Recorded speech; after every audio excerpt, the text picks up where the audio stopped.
All right, welcome into the Week 13 IDP Guys Waiver Wire Show. Hope everyone's doing okay. As always, I am Michael Sicoli. I'm joined here by Axton Harding. Here to give you guys the best Week 13 pickups for both IDP as well as offense. Because we're here to win a championship. We're getting close to that time of year. We're entering December. If you're watching this on YouTube, which I highly encourage you to do, definitely subscribe over there too at IDP Guys. Wearing a Christmas sweater. Decided to feel a little bit festive. I love Thanksgiving, but it's in the rearview mirror. And we got Christmas coming up. So, we're trying to give out gifts with the season. How you doing, Axton? We're getting to the Not too jolly bad. My wife and I around here have been celebrating Christmas since November 1st. So, day after she hops on it right after Halloween. There's no in between. So, See, it's people like you is why I want to put this on now, is because now is when it starts. I just wanted to point that out to everyone. It's an eternal argument, and if you're watching this live, feel free to mention in the chat what side you're on, because I know it's a very polarizing thing. But all right, let's just jump right into it, honestly. So last week, as always, we're gonna start off with the defensive side of the ball before moving to offense, and you guys can obviously jump around as you would like, as well as note on YouTube if you're watching this afterwards on Apple Podcasts or Spotify, wherever you are. If you go to YouTube, this is split up by positions, so you can skip around on podcast version if you'd like, but it's also sliced up and delivered for you on YouTube thanks to our amazing Grant Gillian.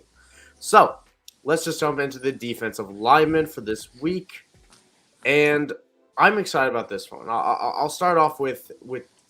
you want to go over last week's? Oh, you know what? Thank you, because I went on a really good month-long streak of not remembering it, and now I finally forgot again. So last week, Dorrance Armstrong got a sack early in the game, was feeling good about it, and then that was his only tackle. So kind of puzzling for someone who's been fairly consistent, and he did get his sack for the day. So he didn't sink you, but definitely a disappointing day compared to what it could have been. Baron Browning, I was actually very excited about and very disappointed when he also only had one tackle. And Carl Granderson didn't exactly get off the right foot because Marcus Davenport ended up playing. So I wasn't anticipating Davenport playing. I thought he'd miss at least another week. So Granderson kind of stayed in his reserve role. So that was last week. We're going to try to do a lot better this week after I think we had a few good defensive lineman weeks leading up to this past one. So we're going to get back on track. I'm going to start off with Carl Lawson. Now, I'll admittedly say that this is a more of a lower floor play because the way the Jets use their defensive linemen, as it was evident in the draft, it was evident in the offseason, they rotate them. He gets around 50 to 60% of snaps. He might be the starter, but he does rotate in very heavily with guys like Jermaine Johnson as well as John Franklin Myers and Michael Clemens and Bryce Huff. There's just a lot of guys there. But he faces Minnesota. It's a top 10 matchup for defensive ends. The Jets secondary right now is playing out of its mind, and it's allowing time for this pass rush to get home. And, I mean, he's tied for 7th in QB knockdowns, despite the rotational role I just talked about. So I know the talent's there. I know he's a great player. He's rebounded incredibly well from his devastating injury last year. That was really disappointing because I thought he was going to take off last year. And we saw 2 weeks ago was the way to beat Minnesota is to get pressure on Kirk Cousins. He was pressured over 60% of the time on his dropbacks 2 weeks ago. So I think the Jets could do that this week. I think the Jets could get home to Kirk Cousins. And if someone's going to, it's going to be Carl Lawson. So I think it could be a solid 3 tackle for a loss and sack day for Carl Lawson, which will be a pretty good play off the waiver wire. Yeah, and tied for 7th in QB knockdowns just suggests that he's got all the opportunity. You'd just like to see him maybe finish a few more plays. So even with the partial snap count, that's very encouraging, especially at this point in the season, considering kind of the lack of depth there is in waivers for you defensive linemen. So definitely like that pick there. I'm going to hop down to the one that I put on there. And we're going to talk about Yannick. I hope I don't butcher this. Ngakoue, defensive end for the Indianapolis Colts. I think it's Yannick Ngakoue. I could be wrong as well, but hey, however it is, he has been on a tear this year. He has pretty well solidified a low tackle floor, but at least to this point in the season, 12 weeks in, he's been involved in at least a sack 8 out of the 12 weeks so far. I think he was sitting at like 20th in sacks on the season overall. He's just outside the top 10. Oh, no, actually, I had it written down here. He's got 11 sacks disregard. I can't even read my own notes here. 8.5 sacks on the year. I think that's at right around 20. He's just staying heavily involved, man. Again, with the low tackle floor, you're not really looking to him to provide you a good floor. You're more looking for a big splash play guy. This last week, he just got a couple of sacks against Pittsburgh last night, didn't he? Yes, and so he's definitely on a tear and surprisingly available. Honestly, I've seen him all over Twitter and stuff, and I checked all of my leagues, and he's been sitting out there in all of them. So for those of you who have those leagues that reward those big plays, he's definitely somebody to take into considerations because he's up there competing. That's for sure. Yeah, and the Steelers really made it easy on him last night. And shout out to, I hope I'm saying the right person, because there's a bit of a IDP betting forum that I talked to a bit with Leo and Master IDP on Twitter. I believe it was our own at IDP tipster, Gary Van Dyke, who pointed out Yannick Ngakoue's sack line. I could be wrong. If it was someone else, I greatly apologize. But about his sack line, about him lining up against Dan Moore on the right side or left side, and he took advantage. So I really do think that could continue. He's a good player. He's been really stepping up since Kwity Paye went down, and it was very needed for this Indianapolis unit to get a pass rush. So, yeah, I mean, he has the upside, and he's establishing a floor. So, or he's not as much established floor, but we know what he can do, and it's a nice thing based on matchups. So, we kind of tossed out two names there that have a higher ceiling and guys that we think are going to get those sacks. I want to throw out a defensive tackle now. Somebody, and I forgot to switch the banner again. That was Yannick Ngakoue. You can see the spelling on YouTube right there. But this defensive tackle I'm talking about is Zach Sealer of the Miami Dolphins. This is a defensive tackle, he also has defensive end eligibility in some leagues, but I am more so interested when he has defensive tackle. He has 4 or more tackles in all but one of his games since week 7. That's a good little 5-week run right there. And he also has a tackle for a loss in all but one of his games since week 8. So right there, that's a lovely floor to have of a solid 8 to 10 points in most formats without even talking about any possibility of sacks or higher tackles than just 4. He's had a game with 7 in that span. So he faces San Francisco, and San Francisco likes to run the ball, if we don't know that already. And I like to play defensive tackles against run-heavy teams, against teams that know that they're going to attack the middle of the field, attack the line of scrimmage. So Zach Sealer seems like he's going to be a safe bet to hit his floor yet again. And if he's going to be, I think if he's a safe bet at his floor, there's a chance we see some more of a ceiling this week from him. I don't think we're going to get a sack. That's not really what he does. But tackles and tackles for a loss, I think they could be plenty this week, especially if McCaffrey's dealing with some knee tightness or knee soreness. Elijah Mitchell's now out. We're going to talk about the San Francisco 49ers in a bit with the running back segment. But no matter who it is, it shapes up well for Sealer to have a nice little day. Yeah, definitely. Yeah, you pretty well hit the nail on the head. And against a run-heavy offense, he's going to see those running backs quite often running right up the middle. So you can only hope he just kind of takes advantage takes advantage of all the opportunity and snags a number of tackles. Yes, sir. Let's move on to the. Yeah. Oh, sorry. Oh, take them on. I was literally getting ready to say, give everyone what we got from last week for the linebackers. Yes, sir. Yes, sir. Yes, sir. And before I do that, I want to quickly give a shout out. IDP Guys, make sure you're following them on Twitter, YouTube. It's both at IDP Guys. You just look it up. A lot of great content coming out every single day. And it's basically the best way to stay informed on where our stuff is coming and what is coming out. So just a little shout out there. Let's move on to linebackers. So last week we talked about Caden Ellis for the second time because he's still on way too many waiver wires. And yet again, he boomed to the tune of 14 tackles, 12 solo, which is lovely. And we also brought up Juwan Bentley, who, he had 7 tackles, only 3 were solo, but 7 tackles and a solid snap share, which is really what I was looking for, is having 3 straight weeks of solid snaps. He played over 55 this past week. He's establishing a floor right now, which maybe that's not what we love. Maybe we want to see him get a higher ceiling right now. But with the Patriots, with a team that's as volatile as it is, Juwan Bentley's getting it done. So I'm glad I'm glad with the names we threw out last week. Let's hope we can keep it going this week. So I'll start off with somebody that ruined my Thanksgiving. Almost ruined my Thanksgiving. That's AJ Klein of the Buffalo Bills. So everybody that's followed me on Twitter, anybody that's followed this, any one of the IDP guys, I know Leo, like I mentioned, Master IDP, and we mentioned it on past shows. Tyrell Dodson has been the handcuff for Tremaine Edmonds while Tremaine Edmonds has been out. That changed this past week as AJ Klein, who was on the Ravens, got traded for Roquan Smith, was immediately cut, and now is back with the Bills.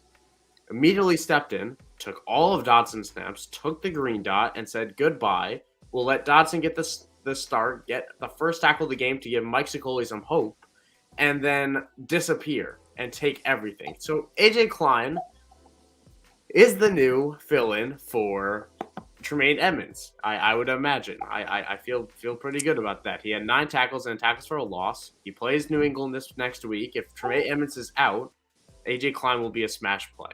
And it's a sad statement to say, but I think it's a true one. Yeah, it was definitely surprising. I know Twitter was reeling during that game, just like what's actually going on? Because Dodson came in and he was performing, doing well. I don't know exactly what caused the switch up, but that's just kind of how it is. And he came in and produced kind of similar numbers to what Dodson did. So consider a pivot away from Dodson, but definitely going to be one of the most desirable linebackers there in Buffalo. Let's see. I'll go ahead and jump down to the linebacker I put up here. He's been a very quiet performer all year, mainly because he's been on a partial snap count, but I'm going to talk about Elandon Roberts, the linebacker for the Miami Dolphins. He's really seeing kind of a 30 to 40 snap a game kind of role with this defense. But in that, he's been incredibly efficient.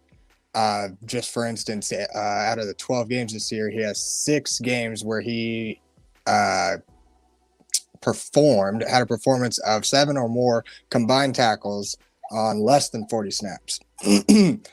Which honestly, that's the kind of floor you're looking to get out of somebody who takes a full snap share.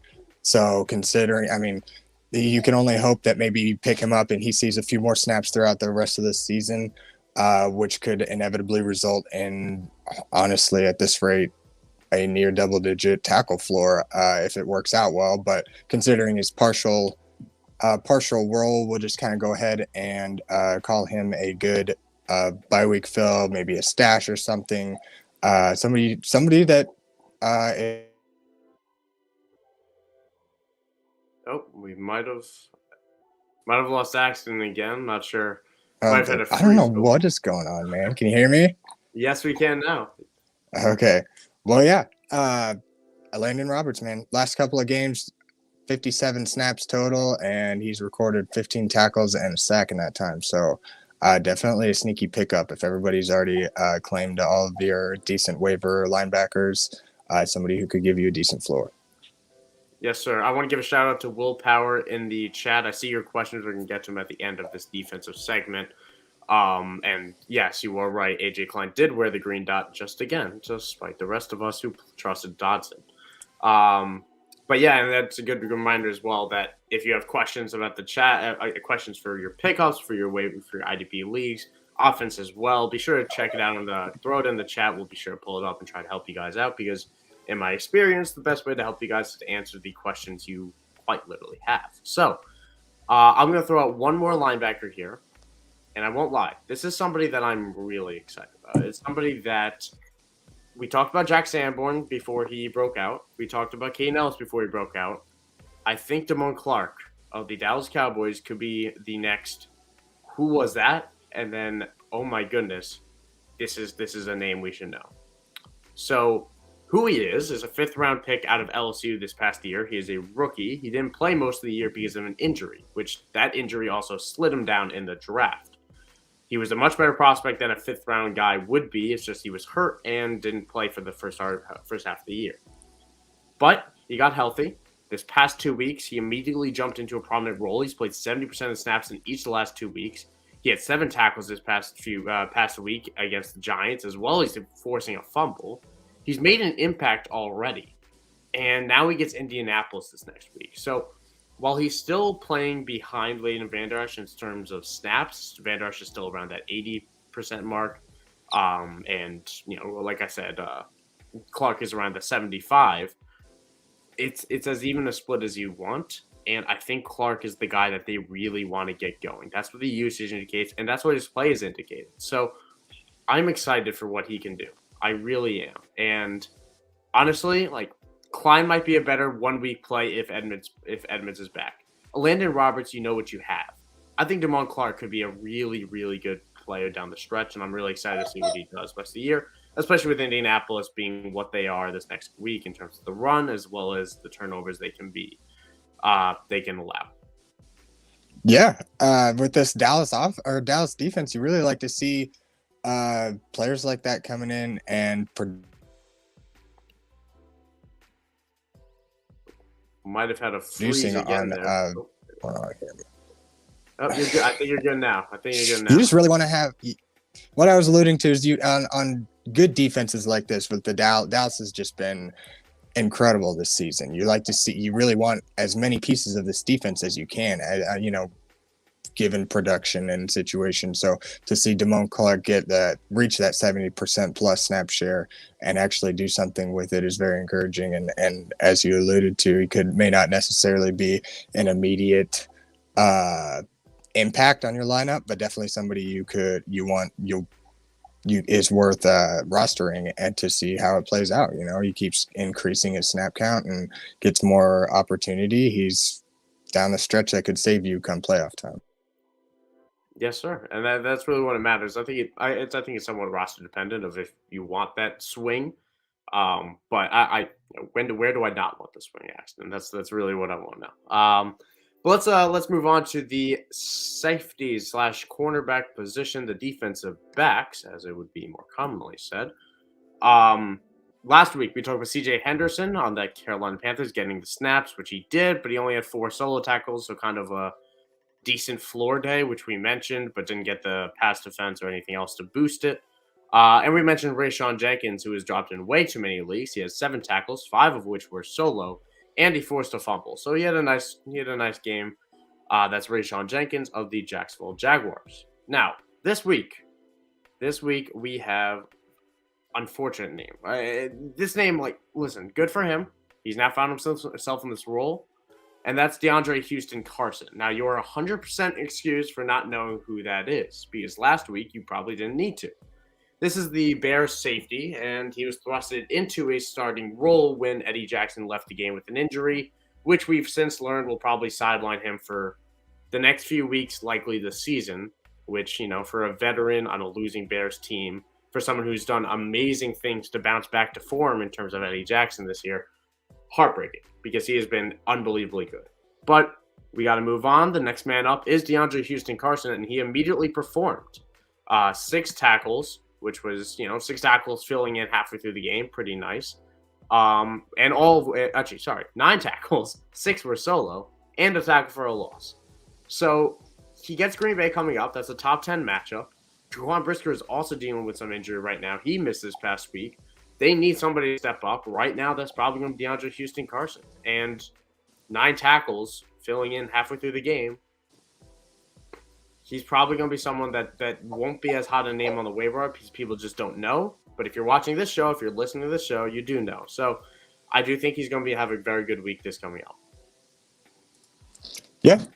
I was kind of taking a look at him as well. And again, it's just kind of one of those sneaky picks that a lot of people probably don't know about. And Jaquan Brisker, with his injury, he was, he had a prominent role himself, and it's good to see replacement for once coming in and producing some sort of similar numbers. So good matchup going next week. There ought to be a lot of offense.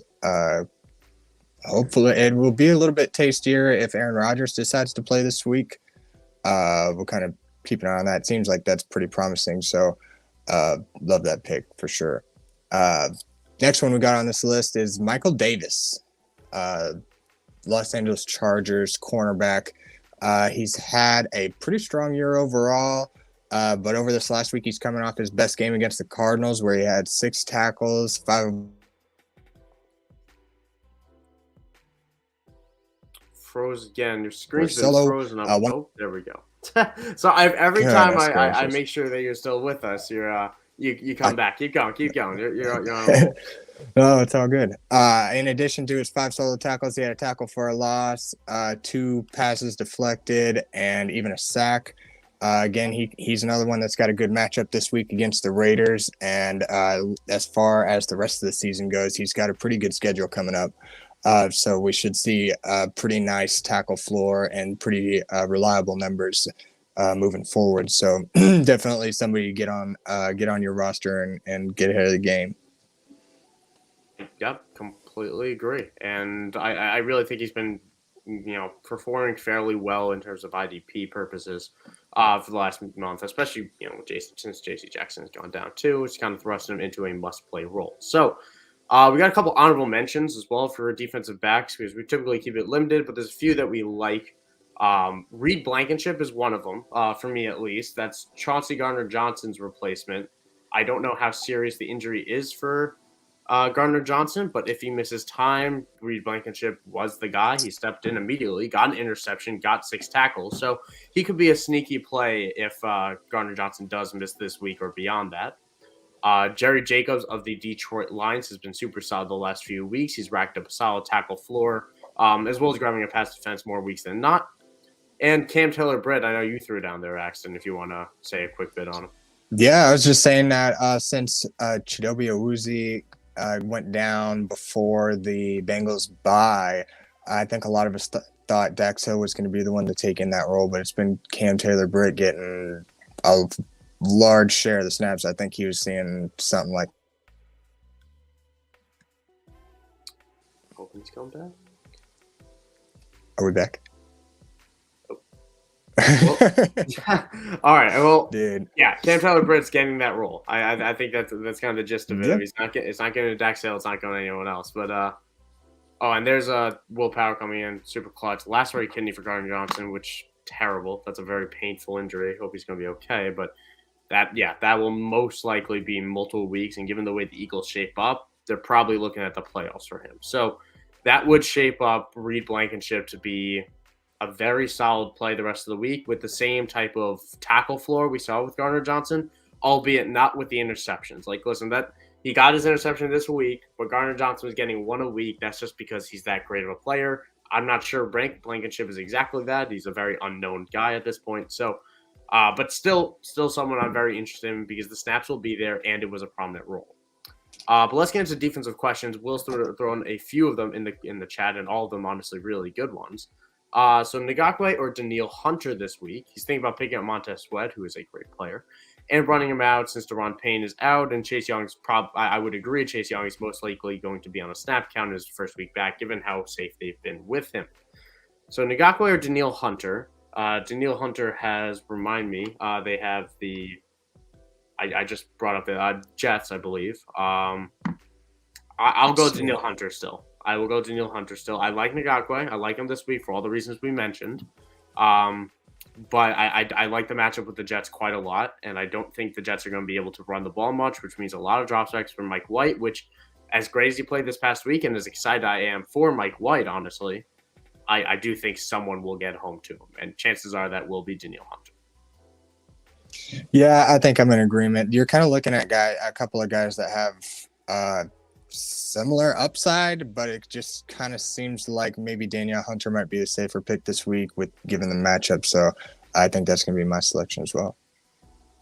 Awesome. I don't mind playing Montez Sweat as well against the Giants. I just probably still prefer Danielle Hunter.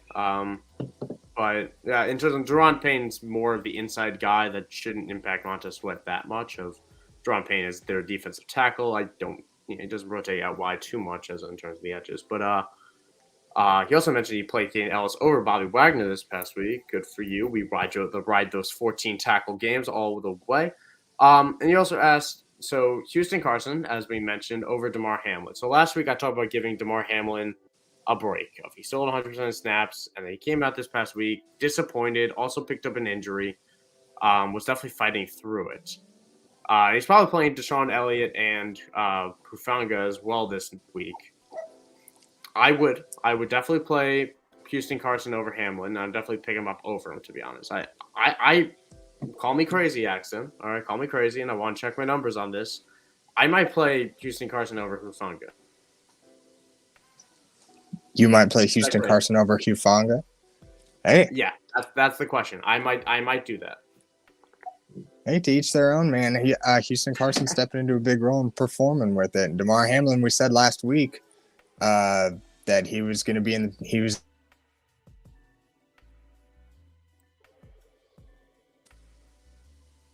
once again, man. Yeah, I think you're back now. I think I might here in a second after I get done here, hop off real quick and connect to the hotspot, see if that works right quick. And where were we here? Last week we were talking about Hamlin being kind of in timeout, or at least I did. I said I'd give him one more week, but put him on the hot seat. If he's not performing, and he came out disappointed this week. Catch your ties. Houston Carson's going to be getting that role and a lot of snaps, and he's going to be producing with it. So I'm definitely going Houston Carson. Yeah, and I think it's just a matter of what you want. I think Houston Carson has a higher ceiling than Hufanga this coming week.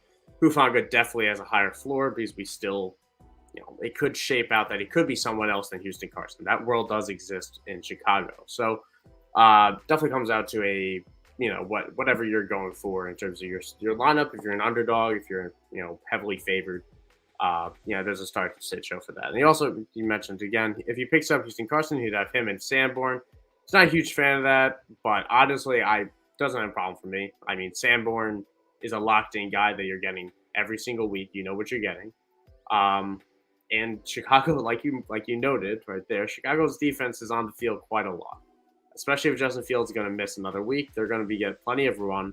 And honestly, they're going to challenge the secondary. That's where Houston Carson's going to be. And I don't have as much hesitation playing two guys in the same unit on defense as I do on offense with different with that. These people can combine for tackles even, So I guess it also comes down to your scoring format. If you do have a bonus for guys in the secondary that are getting pass deflects or interceptions as well. Let's move on. I think that's all the questions we have for defense right now, as well as if you have any offense or defense questions, keep dropping them in the chat. We'll get to them at the end of the show. We're going to go into the offensive segment now. And let's go right into that with the quarterbacks. I believe Axton's going to take Axton's going to take a step away to fix his connection. We're going to go on to the quarterbacks. Let's start off with who we did last week. We talked about Taylor Heineke, who had kind of a low yardage day for having 2 touchdowns and an interception. Middling QB2, not exactly the QB1 we were hoping for against Atlanta, but still someone who didn't totally think, which was Taylor Heineke. Last week, we also brought up Trevor Lawrence. Boom, borderline QB1, the QB1 with 321 and 3 through the air. So great week with Trevor Lawrence. Happy that paid out. And come back over the Ravens in that game. Trevor Lawrence is him and will always be. And it was a silly question to ever doubt it. So, regardless of that, let's just get into the quarterbacks for this week. Do you want to kick us off with the newfound connection potentially? Yeah. Let's go with Mike White. Mike White came out. Let's go. Started over Zach Wilson this last week, and in my opinion, took over that offense. So with 315 passing yards and 3 touchdowns, he really came out and surprised everybody, and even formed a connection with someone we'll mention here in a little bit that Michael's been screaming for since before the season, since all off season. So up next, this next week he's got a matchup against Minnesota, who has so far allowed top 10 fantasy points to the quarterback position. So it's looking to be a very exploitable defense and an encouraging matchup he's got going this year. So the game script should be good. It's in the dome, so there's not a whole lot of not much weather affecting play. So we should get a pretty good pretty good game out of him this next week. So I'm liking Mike White as a solid pickup for possibly the rest of the season. I think it's going to be very matchup dependent, but I think Minnesota is one of those that you can take advantage of. And I'm very excited to see Justin Jefferson versus Sauce Gardner matchup. So that'll all be incredibly fun for that game. Obviously, flex of the game of the week. Why not? I'll throw another name here. That would be Jared Goff. So I feel like we've talked about Jared Goff on and off on this show for quite some time. But I think now that we have a near season-long data, it provides some interesting context to kind of that midseason slump. So we know how you start off the first 4 weeks incredibly hot. You know, you're playing him every single week and you're getting top 5 performances. But then the bye week happened, and after the bye week in week 6, he had every single game except for a game against Miami where he played well for fantasy was a bottom 15 matchup, bottom half against the quarterback position. Those were all tougher matchups. So he struggled, which this is Jared Goff. We kind of expected him to be a matchup-based guy. So him struggling in negative matchups shouldn't have surprised us. In fact, honestly, it should also give him an excuse for it. So now he gets Jacksonville, which is a top 12 matchup for the quarterback position. We know what Jacksonville can be, and Lamar Jackson should have had 3 passing touchdowns last week if they weren't all dropped. So, I mean, Jared Goff's going to have a good week. We might even have Jameson Williams in this offense. So I'm excited for what Jared Goff could do this week. I think he's a very strong streamer. And better yet, you get Minnesota the next week, which is a top 10, top 5 borderline matchup for quarterbacks. So you might get 2 weeks out of Jared Goff if you're looking for a stream, if you lost somebody, if you had Justin Fields or something, God forbid. But and hopefully he's back. But I mean, Jared Goff's going to have a good week. That's what it comes down to. If Jameson Williams could even add a whole new element to his offense, I'm excited. I'm excited for it. Yeah, I've honestly, I think it was a couple weeks ago. I have in one of my mixed leagues, I had a plethora of high tackling linebackers and ended up selling Zaire Franklin for Jared Goff straight up because I needed a quarterback in a super flex league. And paid right off with Philadelphia. It was honestly surprising this last week. So he's just been one that could go off on any given week. He's got all the weapons, and it seems like now at this point in the year, after that slump that you mentioned, it seems like they've kind of really picked up the tempo through the run game. I think Jamal Williams really has been that one piece of this offense that's remained rather consistent through this entire time, and it's kind of allowed the rest of the offense to kind of get their feet back under themselves. So it's good to see this the passing attack being effective, especially against strong defenses, and it just kind of raises your hope for the ones where the games where he's playing a favorable and exploitable defense. So definitely someone moving forward.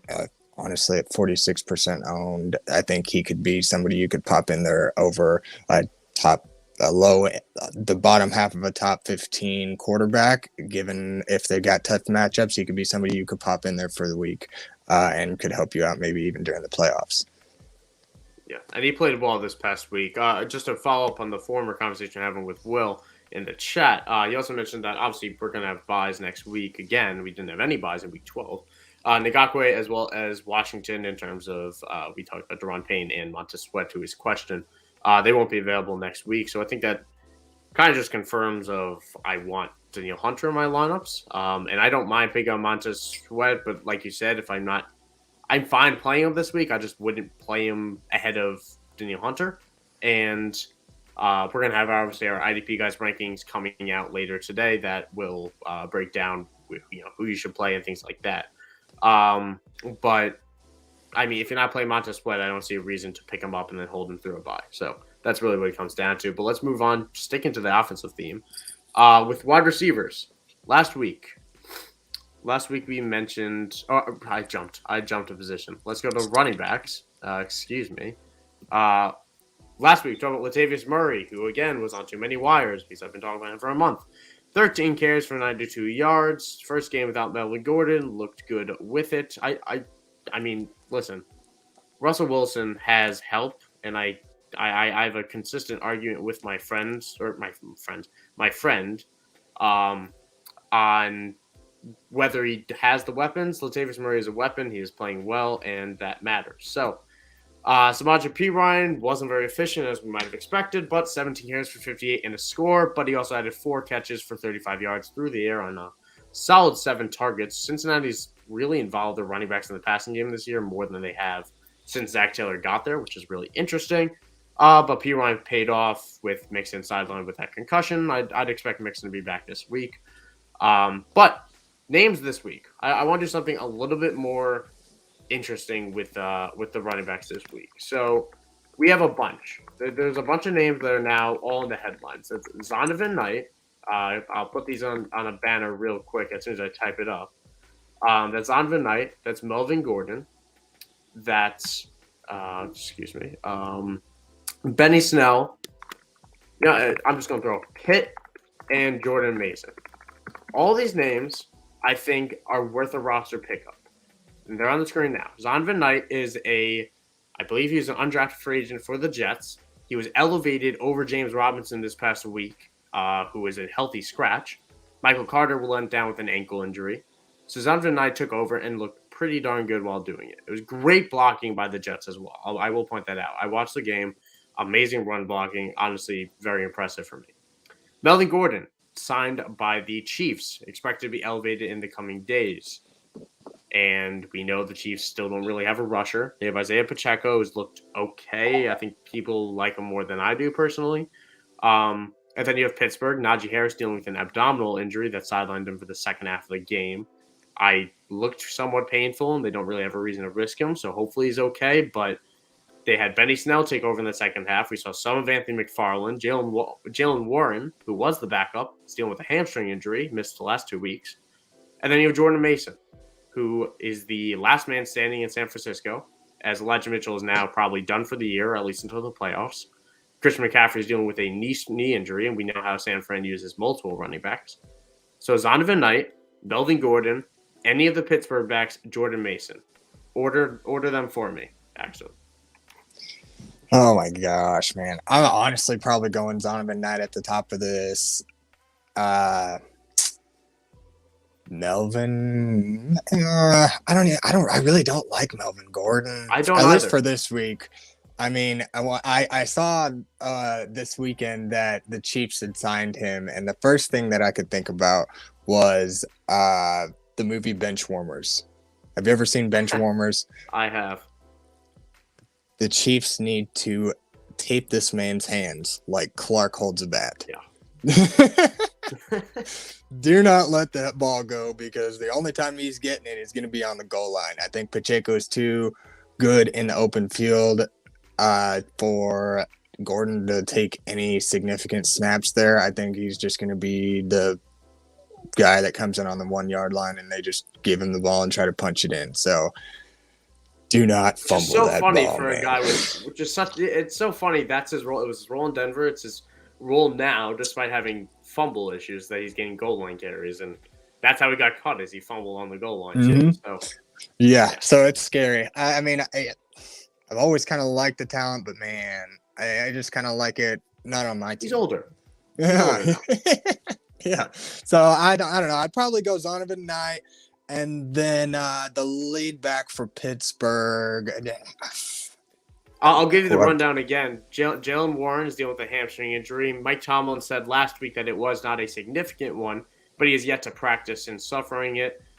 Benny Snell, they were doing a 3-way committee in the first half, which I've never seen in Pittsburgh before, with Benny Snell, Anthony McFarland, and Najee Harris. Najee Harris left, and it was pretty much all Benny Snell the rest of the way. Didn't really see McFarland, which was interesting. So McFarland, it's probably going to be Benny Snell if Jalen Warren's not healthy. But if you were picking up one right now, which one are you picking up? Probably Benny Snell in that case. Interesting, because I might say Warren. And maybe that's because I am such an anti-Benny Snell person, and I'm trusting Warren to get back in practice this week because of what Mike Tomlin said.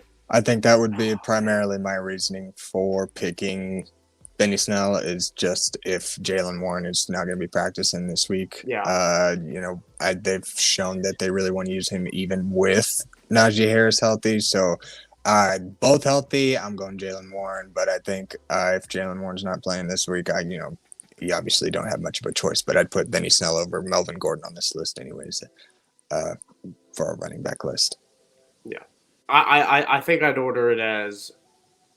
I think you're right. I would go Benny Snell. I would go Zonovan Knight.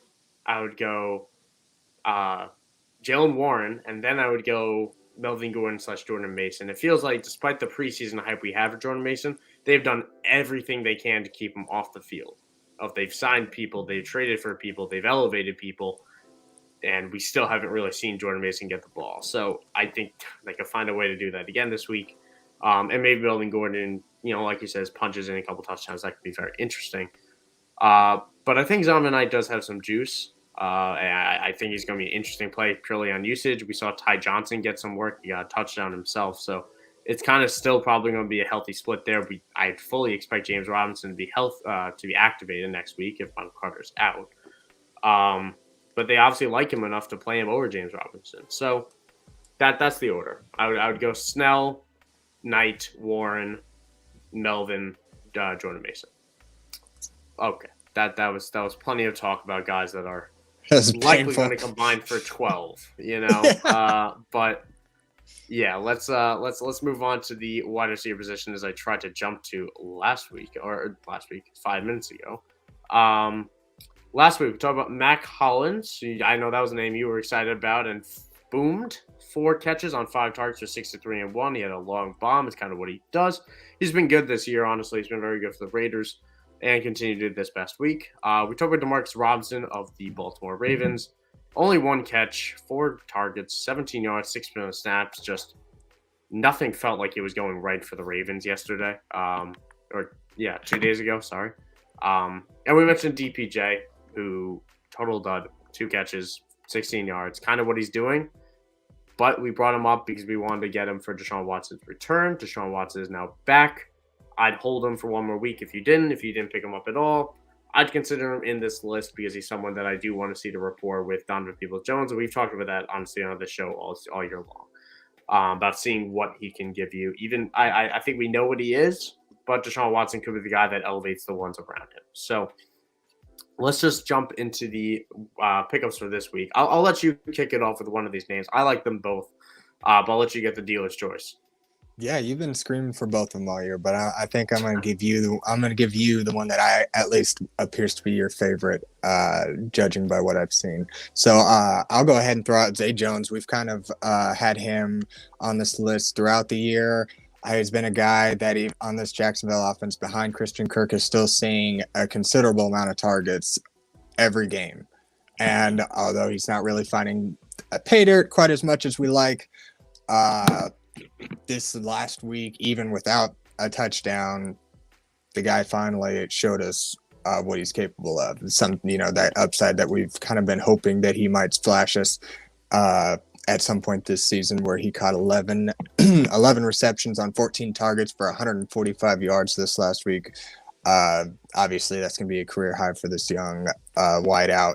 And it's honestly would be a career high for a majority of other wide receivers that are far more experienced in this league. So 3 of those 11 completions were for 20 yards or more down the field. He's one of those guys that's going to help them move the chains and move the ball down the field, more so than maybe one of Trevor Lawrence's favorite red zone targets. So, but it's still rewarding in your PPR formats. These guys that are getting a lot of targets and racking up the yards, they're the ones you want to have on your team. So he ought to be one of the top guys to go on the waiver wire this week, and next week is another favorable matchup for this Jacksonville offense that we've been kind of talking about for like the last few weeks. We've been talking, when we talk about Jacksonville players, they just kind of have a good stretch of games that they play some favorable matchups going into your fantasy football playoffs. So you want to try to get as many of these guys that are hitting while you can. So when you get into that playoff picture, Zay Jones could come in handy in the flex position if you need the help, especially if you're starting in week 14. When you got Armageddon. Mm-hmm. Yeah. Listen, I've spent the last 6 months talking about getting a piece of this Jacksonville offense. I spent the entire summer saying drafted Christian Kirk, drafted Marvin Jones, drafted Zay Jones, because I just want one piece of this. And Zay Jones is the guy that has emerged as the best of them. I mean, Christian Kirk had the hotter start, but Zay Jones has been ascending alongside Trevor Lawrence, who has played incredibly well this last month. And he's a good. I mean, listen, it's working. And honestly, there's not many people. I picked him up on Sunday morning when I saw somebody was inactive that I wasn't expecting to be. I don't remember who. And I picked him up. Just picked him up. He's 74% unrostered in Yahoo leagues. I'm sure it's equally crazy in other leagues. And he's still probably worth dirt in Dynasty. So if a non-contending team has him and you will need a wide receiver to play, he's a flex / wide receiver too the rest of the way. Honestly, he really is. So Zay Jones is honestly the one I'm more fired up than this second name because I think Zay Jones just has established himself more than this other name. But I'm still very excited for Elijah Moore because Elijah Moore is a great player and has always been a great player. However, due to snaps and due to quarterback discrepancies as well as some social media nonsense that he kind of did to himself, it hasn't worked this year, and he's been one of the biggest busts in fantasy football, one of the biggest people to crush my heart next to Chase Edmonds. But he got back on track this week, 2 catches for 64 yards and a score, a few impressive plays just on that. Only played 35% of snaps. Only played 35% of snaps. Played 54 the week before that, and this coincides with Corey Davis's return. So it's scary. It's scary for me to – if I'm picking him up, I'm not playing him. But Minnesota is a fantastic matchup. He's more of a DFS guy maybe for me. But I believe in the talent. I believe in Mike White. I believe that this team has bought in. And I also think we're going to see more 3 wide receiver sets against Minnesota than the Jets needed to run this past week. The Jets won. The Jets won that game early. They didn't need to line up 3 wide sets. So I think we could get 60% of snaps. I think we get a season high from Elijah Moore this coming week. He gets 60%. I think he can get it done for you on that number. So I'm interested. I am very interested, and I want to be at least stashing him on my bench wherever I can because he has been dropped in a vast majority of leagues for understandable reasons. Yeah, and we've seen a number of times. Off the top of my head, I couldn't probably tell you, but you give me a little bit, I could give you a whole list of offensive, like favorite targets, favorite wideouts of quarterbacks that just suddenly flip when you get a new when you get that quarterback change. You know, whereas Garrett Wilson seems to have been the favorite, at least up until this point. Mike White's a whole different quarterback, and it seems like he likes Elijah Moore at least around the end zone. So yeah, it's not a lot of volume quite yet, but just the fact that he's actually seeing some fantasy even flex worthy numbers right now is maybe encouraging. And like you said, we just kind of stash him right now. Just hope that his snap share goes up and maybe this Mike White to Elijah Moore connection just really turns into something for us the rest of this year. So that's really kind of what you're hoping for. But Elijah Moore is, like you said, great talent. It's just kind of been overall just a difficult kind of situation there and disappointing to say the least from a fantasy perspective anyways. Yeah, and that's also why I like him is because he doesn't need much. You know, he did his fantasy day on 2 catches this past week. So he's just great with the ball in his hands. And he can work downfield as well. Mike White is a better quarterback than Zach Wilson, which I'm upset that it took 12 weeks for the Jets to realize that. But that's fine. That's not why I don't get paid the big bucks for that. So let's go on to the tight end position. That would be a disgusting position, to be honest. So last week, Logan Thompson, Juwan Johnson, they combined for 1 catch for 7 yards on 5 targets. Very disappointing day for us both calling that, but I'm gonna go a little bit crazy here. Maybe I just want to go crazy. Maybe it's that time of year. Maybe it's because I'm wearing a ugly Christmas sweater. But I'm gonna happily fire Juwan Johnson up again this week when I finalize my tight end rankings for the IDP guys later tonight. I think Juwan Johnson will probably be in my top 10. So this past week, he was the tight end 1, I believe, since week 6. Tight end 2, obviously Kelsey, but tight end 2 since week 6, leading into this past week. Then he dudded. Hard dud. He's going to get sent to some wires in some of your leagues for how badly he hurt you. That was San Fran. San Fran is a very tough matchup every single year. This year's no exception to the tight end position. He gets Tampa this time, which is a top 10 number. San Fran, again, was a bottom 10. So Juwan Johnson has been touchdown reliant, which is why these floors exist. Is because when we have been relying on him getting in the end zone, the basement is a zero. That can't happen. But I think he'll find the end zone this next week. Saints were shut out last week. That won't happen back to back. The Tampa Bay is struggling. They just lost a really, really bad loss to this Cleveland Browns team. So yeah, I'm in. I'm in on Juwan Johnson for a bounce back this coming week. I'm willing to get hurt by him yet again. I forgot to put his name down as a banner for the YouTube purposes. But yeah, I'm willing to be hurt again. And I'll quickly throw it as well. If you guys have any questions, we're going to do all of our final questions after we finish this tight end segment. So drop them in the chat. I see a question in there from Blurpy. I see a few from Will. So keep on throwing them in there. We're gonna get to that in a second. Yeah, I mean, I'm the same way. It just kind of sucks that after we called it last week that the Saints just decided to get shut out, days after we called Juwan Johnson. But I think it just maybe we look at this as like a silver lining and say that, because of this last week, for those that maybe didn't get a chance to get Juwan Johnson, might have the opportunity now to pick him up. And maybe he's available in even more leagues. So I'm like you. I'm willing to ride it out one more week. I don't think that the Saints are going to be shut out very often, and it seems that Juwan Johnson's been very involved in a lot of their scoring so far this season. So again, you don't see not too often teams get shut out twice in a row. So if anybody's scoring on this offense, it seems like it's really just been a lot of some Chris Olave.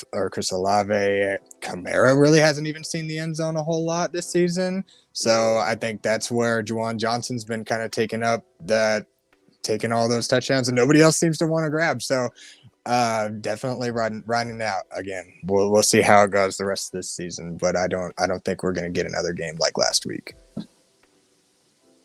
Yeah, I do agree with that. I'll throw another name here real quick. It's not someone I'm excited about. It's not someone I'm going to rank super highly, but in case you've had a ton of injuries or it's premium and people are rostering multiple tight ends, I don't mind Foster Moreau this week. Finally found the end zone this past week instead of dropping the touchdown. Had 7 targets in that. Granted, it was overtime, but he faces the Chargers next week. Is a top half matchup for the tight end position. Carr seems to only be looking at, a deep throw to Hollins, everything to Adams, and then he'll look to Moreau in the red zone. And that's still valuable. He'll probably be inside my top 15 tight ends this week. Again, I'll see when I finalize it later. And if you have a subscription to IDP Guys, be sure to, check that later. But yeah, I think that kind of wraps up the tight ends. And the last thing I'll throw on Logan Thomas. I'm not ready to be. I'm forgiving Juwan. I'm not forgiving Logan. I think he's dealing with injury right now. I think John Bates is playing better than him right now, and he's getting more work than him. So I'm not dealing with the committee, despite a good matchup against the Giants. I was tempted when I first saw it, but I'm not anymore. But let's get into the questions. We have plenty in the chat, which is awesome to see. And again, if you have any, be sure to just drop them down. Let's start it off. Let's see. Where's the last one I saw? Just going to throw out a point from Will about saying he hates Melvin for fumbling. I agree with you, and it hurts me. And I agree with Snell and Donovan over him. Question in from Blurpy on who do we rather have rest of season between these 3 studs? That would be Mike Evans, Chris Olave, and Deebo Samuel. That's a good one. It is a good one. I will say we get a Marshawn Lattimore Mike Evans matchup this coming week, which is just such a treat. Mike Evans is a very even matchup the rest of the way. I'm taking Olave. I'm just going to throw that out there. I don't need to look at his matchups. Olave has established himself as a stud, and I look at his matchups, and they're all pretty good as well. So Olave is definitely one for me. Deebo, with McCaffrey dealing with some injury, Deebo is especially interesting. He's definitely been the one that's disappointed the most of this 3, I think. I think that's my answer. I think if I'm picking one, then I just realized I'm picking one. I'm picking one, it's Olave. Yeah, that number 2 would probably Evans. Too. Number 3 would be Deebo. If it's PPR, I might lean Deebo over Evans, but it's Olave for me. Yeah, I think I'm in agreement. You pretty well hit it exactly right. It's Olave, Evans, Debo, but you're looking at PPR. I think Debo might have a little bit more appeal. It seems like Chris Godwin's really taken over that lead role uh, for the wideout room in Tampa. Evans still getting good numbers, but just hasn't really been near as productive as of late since Godwin's return. So I wouldn't be afraid to throw him even down below. Him and Debo are fairly close, I guess, if you're not looking at PPR. Yeah, it's just Mike Evans gets his job done on 5 catches. Debo, if McCaffrey's going to miss time, which doesn't look like it, but knee injury for a contending playoff team, scary. I don't know, which is why we brought up Jordan Mason as a pickup earlier. Um, and Will also mentioned, is Lattimore still hurt? I thought he was on his way back, but I could be wrong. I'm going to fact check that so I don't hype up the annual matchup between Mike Evans and Marshall Lattimore. I believe Lattimore might actually still be sidelined, so that's a good call by you, which is disappointing. But either way, it's still. I mean, it's Mike Evans versus Saints. We always like seeing that. But let's see. Okay, so we have a tough question I don't know. from Will as I'm well. seeing. I'm reading here. Lattimore a couple days ago was practicing last week. He didn't play, but he was practicing. So you might get what you asked for. Okay, so there we go. And he also has a lacerated kidney. There are too many lacerated kidneys in the NFL.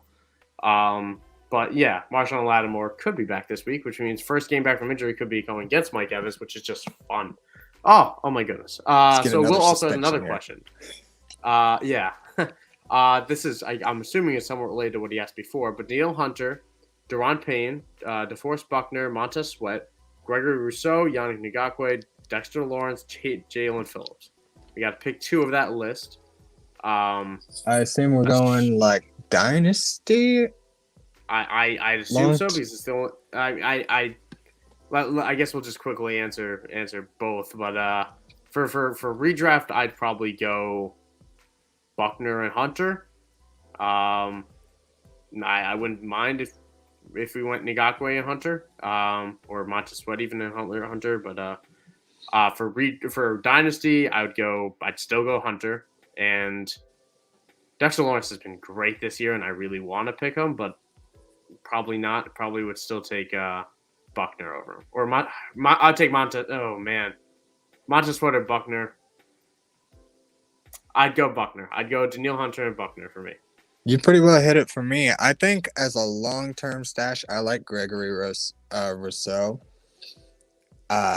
So he would be one maybe for a dynasty that I'd like to have. But as far as like immediate, if we're talking redraft, you hit it right. You're going for Daniel Hunter and either Buckner or Ngakoue.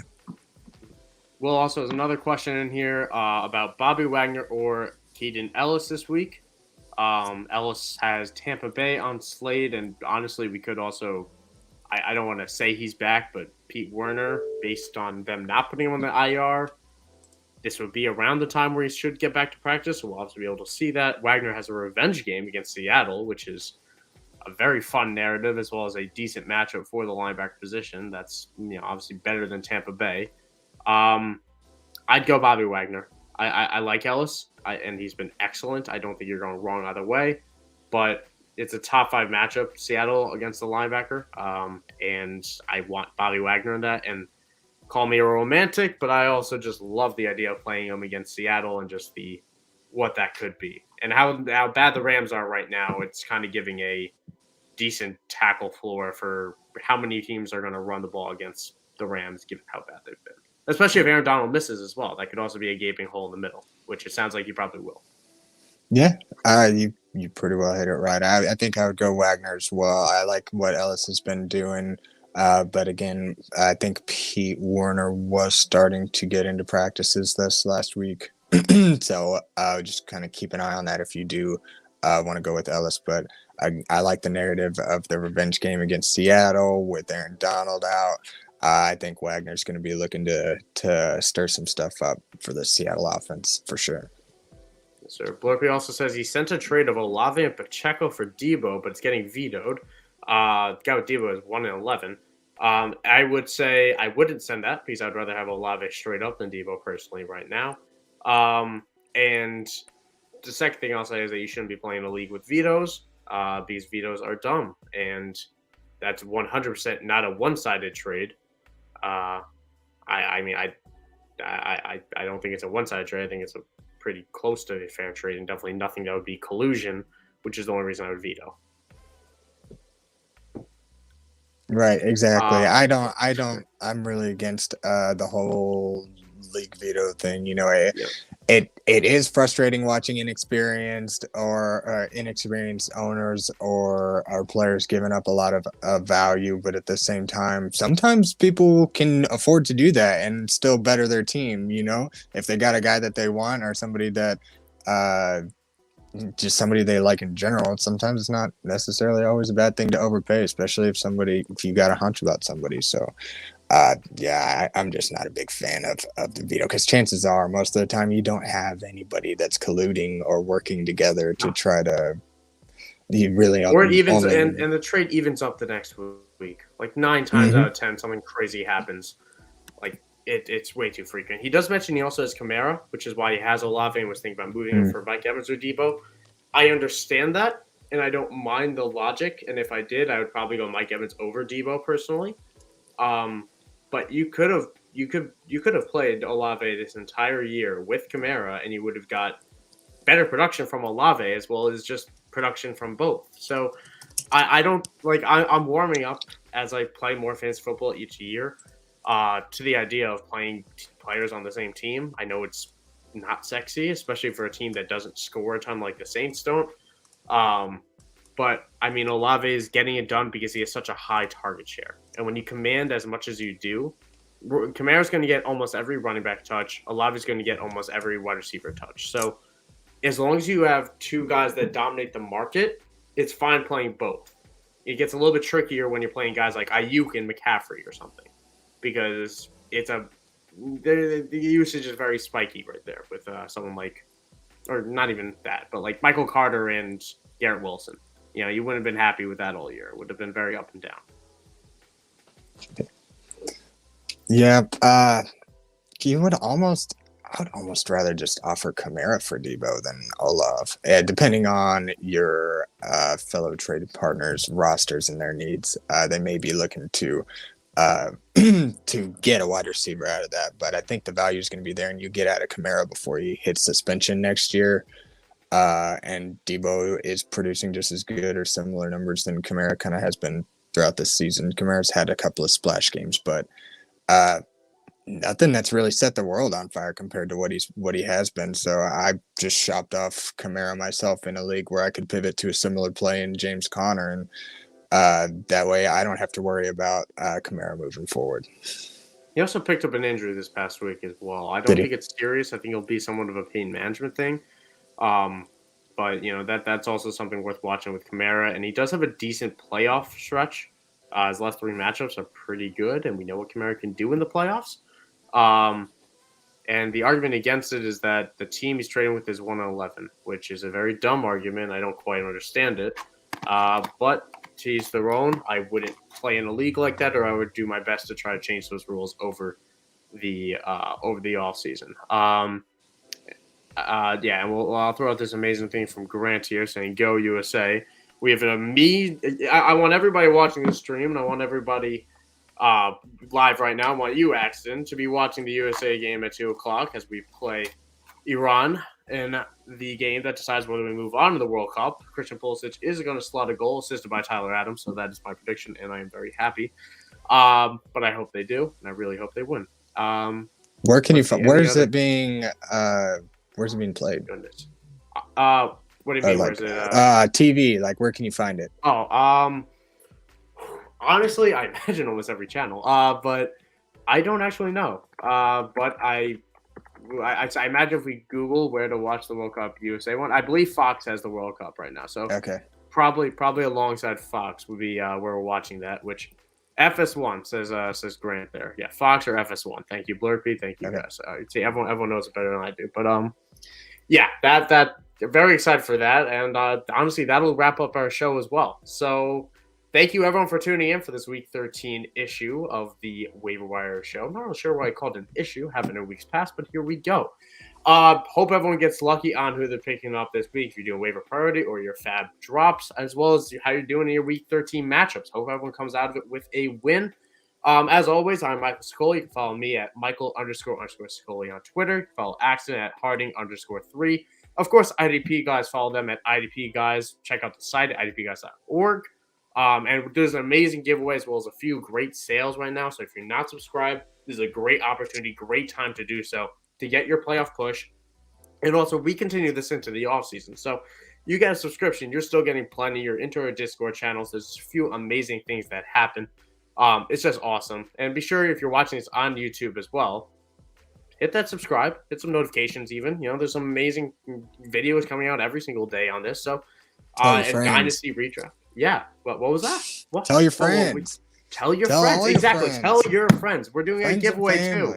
Yeah. We're doing a giveaway for a Nakobe Dean signed jersey. So you just have to follow a few steps for that. The link to do so is in this video on YouTube, as well as if you just go to idpguys.org/ I believe it's Nakobe-Dean/giveaway or Nakobe-Dean/giveaway. But either way, if you Google Nakobe Dean giveaway IDP guys, it will be there. And if you just check again, the link in the YouTube description, it will be the way to get into that running. So thank you, everybody, for myself and Axton. Have a good luck. Have a good week 13. Stay healthy. Stay safe.